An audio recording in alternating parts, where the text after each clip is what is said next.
residents throughout the state of California. It's good to. Thank you very much, Jeff. Appreciate it. Well, I can't tell you how encouraged I am to see so many of you here wanting to help. So many of you here that say, this is a problem that I can do something about, that I can contribute to helping. That is fantastic. So thank you for showing up and joining this sauna, this hot little basement. I guess the bad news is it's warm. The good news is we could be upstairs where it's warmer yet.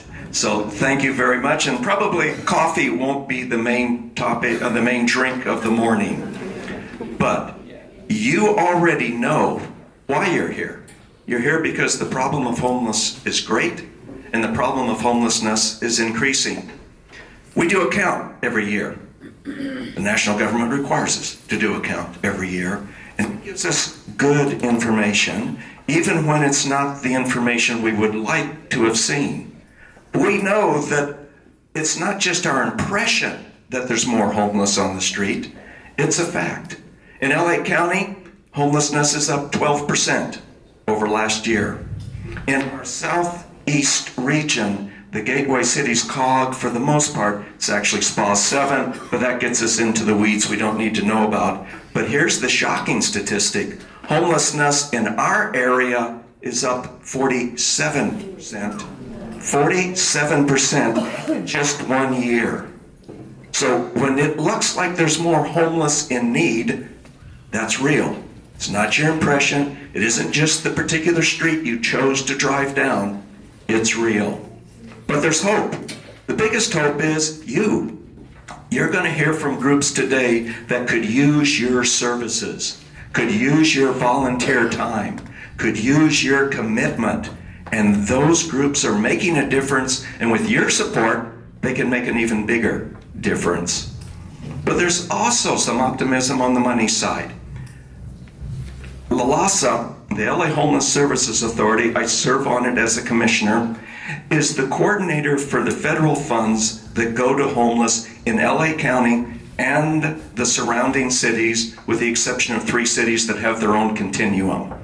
We have received $14 million more to reallocate to organizations that are doing good things.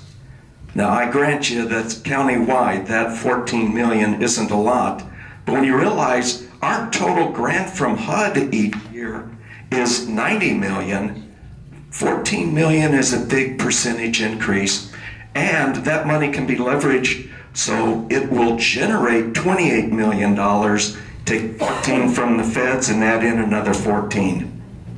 Locally, there's also good news. The Gateway City COGS, 28 cities, including Whittier, formed a homeless committee, hired PATH to be the lead agency, who then coordinated with local agencies like First Day, and they are making a tremendous difference. With funding from County Supervisor Kanabe, they have housed an extraordinary number of people. So when they get up to tell their story later today, when PATH gets up here, when First Day gets up here, listen to the great things they're doing and realize with your activity, with your volunteering, they can do even more. So thank you for coming, thank you for recognizing the problem, and thank you for helping.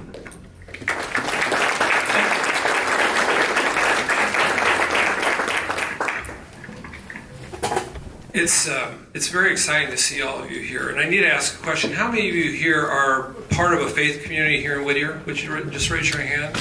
See, this is really significant because all of you are here today not because of some governmental program or some a push by government, but you're here because this is part of what you believe and part of who you are.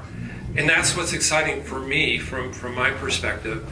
I just want you to know, Jeff gave you some numbers, Owen gave you some numbers, and when I first got involved back in the 80s with homelessness, it was with respect to the Whittier City Social Services Commission. And at that time there was a session going on, and we identified 3 groups of people. Number one, people who were mentally ill and who were on the streets. And of course that was a result of something that happened back during the Reagan administration when Reagan was the governor of California. And then the second group were those who were basically substance abusers, different types, and they had burned out.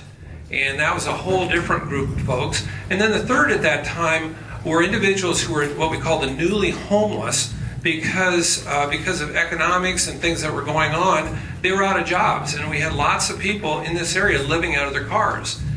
And it was at that time that the city identified that it was really hard to do something about number one, really hard to do something about number two, because those are much bigger than just the little city of Whittier. But we could do something about number three, and that's how the Rio Hondo temporary home came into being, where we would take families, a lot of fathers, mothers, and children who were out on the street, and we temporarily house them, and that has now become part of the whole child. It's morphed over a period of time.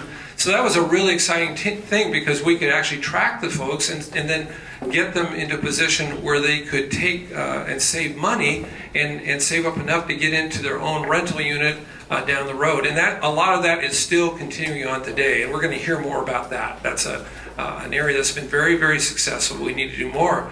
And then, of course, we move into the 90s and the early 2000s, and First Aid comes into being as a result of a real vision relative to where things are going and people who want to do something about themselves. And you're going to hear something about that a little bit later. So here we are in 2015. So I think it's really important everyone understands that this is not a new issue for Whittier. It's not a new issue for Southern California, nor for the United States of America. But it has a new face now. It has a new face. And that's, I think, some of the things that has brought us all together. I was running on the Greenway Trail this morning. I was reminded why we were here this morning and why we are doing this, because it is all around us. But the exciting thing for me is, once again, that all of you have come here not as some kind of thing that you just want to do, but it's because it's a faith issue for you. And because it's a faith issue, because this is something that for many of us is a spiritual issue, it can be resolved. And there's something Jim just talked about, Micah. There's a proverb that says that where there's no vision, the people will perish. Where there's no vision, the people will perish. All of you sitting here, I'm looking at your eyes, you're looking at me. There's vision here. I'm excited about it, and I'm going to sit down and be quiet, and I want to hear what everyone here has to say. So thank you for being here this morning.